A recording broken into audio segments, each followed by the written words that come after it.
Fellow YouTubers, this is part 3 to converting my pocket bike to an electric bike. This one I finally got the motor mounted onto the frame. As you can see, I think it looks pretty sweet to me. I did manage to get the motor mount somewhat out. I didn't have the right tools or the tools that I needed to completely remove the motor mount like I wanted to, cut the welds and pry it off, but I managed to use a pair of pliers and bend the brackets down and break some of them off. The other side I couldn't really do much, but I said I would keep that and I'll try to figure out doing something with that hole to mount the batteries and somehow hold the batteries to the frame. So I'm not gonna cut that. I decided not to cut this or bend this or break it off.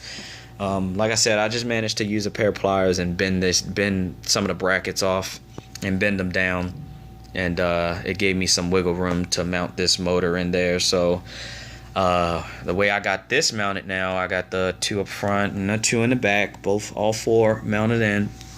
When I did this, I flipped the bike upside down and I sat the motor on the bottom of the frame. Like I said, it's upside down at this point, and I took a measuring tape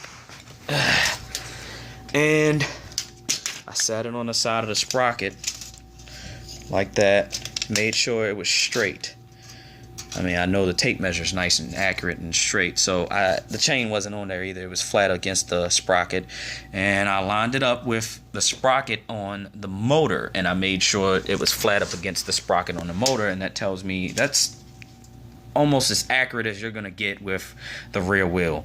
And from there, I marked my bolt holes that I needed to drill through the frame, and from there I just turned it back over, set the bolts through the frame, through the motor, through the frame, and tightened it down. One thing I do mention, when you drill the holes, make sure that the holes are wide enough. Not as far as like drilling the hole bigger than the actual bolt. Get the right size drill bit to drill exactly for that size bolt, but just widen it out a little bit. Wiggle it around in there so that you can get a little bit of wiggle room, because it's not going to be completely accurate when you drop it down, and you're going to want a little bit of shifting room to maneuver this motor to align the sprocket up with the rear wheel. That's definitely going to help out in the future. I will guarantee you that. I didn't really have to do much with the rear wheel. All I did was just adjust the the angle of the sprocket, change the angle of the wheel by just adjusting it from back here, and then tightening up the wheel, tightening up the chain by just adjusting it from back here. And that's pretty much all the adjustments I had to do, was back here and just shifting the motor to get it aligned correctly. And as you can see, it rolls pretty smoothly. The only ticking and clicking you hear is from the chain rubbing against the swing arm and the frame right there and right there. And that's not a big deal. I'll get some chain sliders, chain guides for that. That's not a big deal, and that'll stop all that clanging and click noise when I'm moving. But other than that, it's pretty much good to go.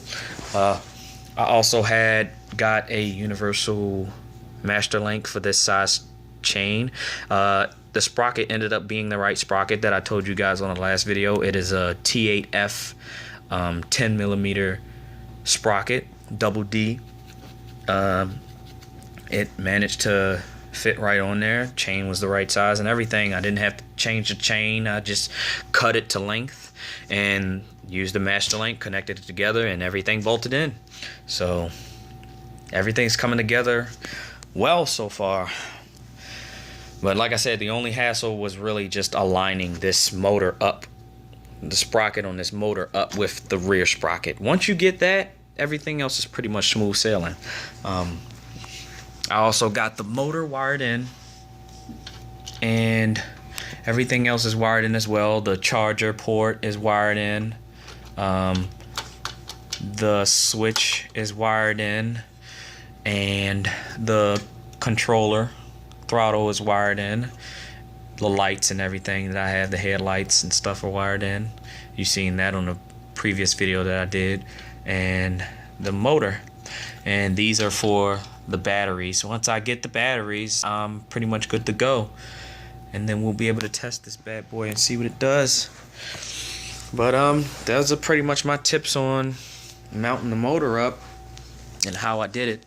Yeah, I didn't need any major cutting tools or anything. Like I said, I pretty much just used a pair of pliers and just bent the brackets down as much as I could, just so that I can get this in there far enough and align it up with the sprocket back there. But like I said, that tip that I said about the measuring tape, using this, and make sure the chain is off, the sprocket chain is off when you do this, so that the measuring tape is flat up against the back sprocket back here, and that way you know it's nice and straight when you measure it out and try to align it out with sprocket. That is a major help. And that's pretty much it. And I'll give you guys part 4 once I get these batteries.